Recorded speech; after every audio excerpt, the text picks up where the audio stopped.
Hello guys, welcome back to TESOL with Bahaa. In this lesson and in all the lessons, I will use helpful metaphors or comparisons to make it easier for you to understand the ideas about teaching and learning a language. So, let's start with the first one. Think of language as it were a delicious cake. How? Language is cake. Well, besides that, it seems a little bit funny or ridiculous. But let's get right to the point. What does it mean when I say language is cake? Now I'm gonna give you a chance to share your thoughts. It's optional and up to you, but I really encourage you to think of the idea. Language is cake. How is that? What do you think I mean by that? There are many ways that language is similar to cake. It's motivating, it nourishes, and it empowers you. Language can be presented and served in various ways. But still, some learners don't enjoy learning languages.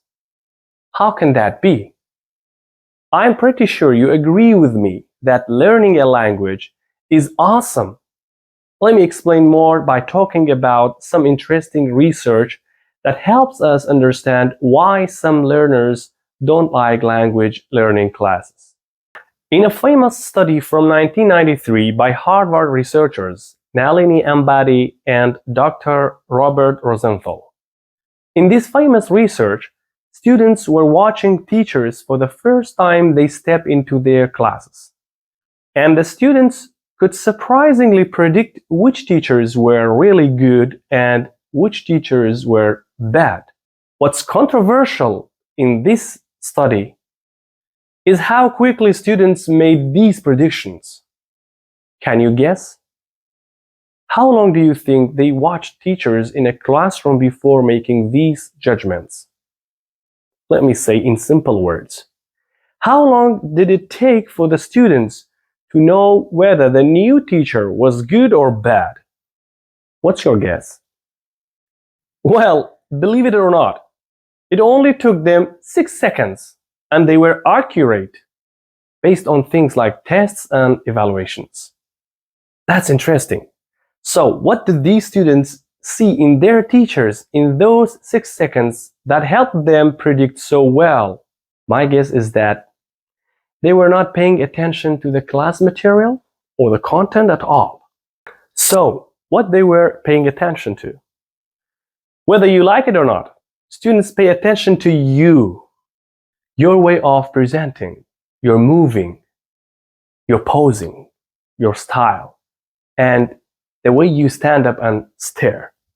In other words, even though you have a delicious cake in your hands, the content or the material, how you serve that cake, how you teach, the techniques, is crucial for the student. Teachers tend to fall into two groups. Those who focus on technique, the way how you teach, and those who focus on the content, what you teach.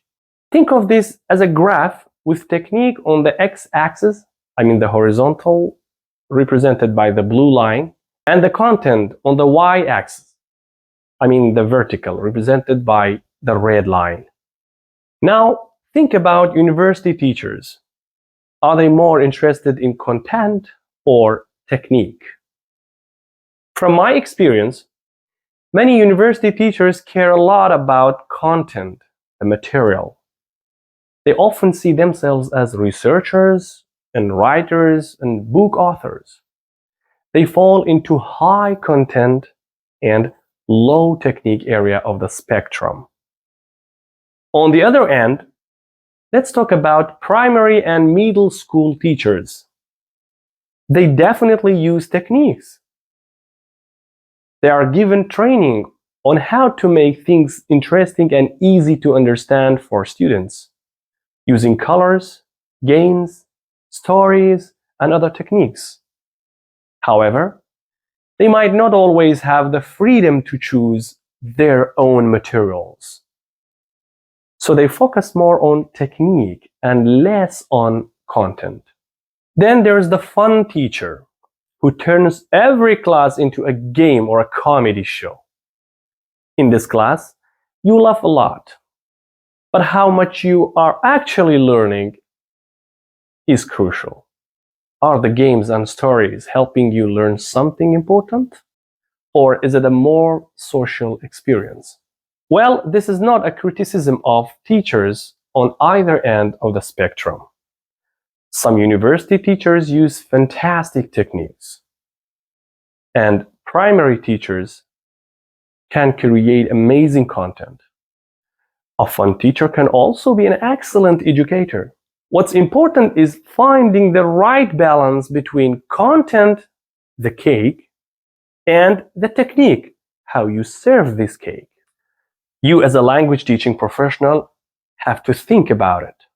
So, as we continue our discussions about content in future lessons, the next few videos will focus on the exciting world of technique, ways to make your content or the cake even more delicious.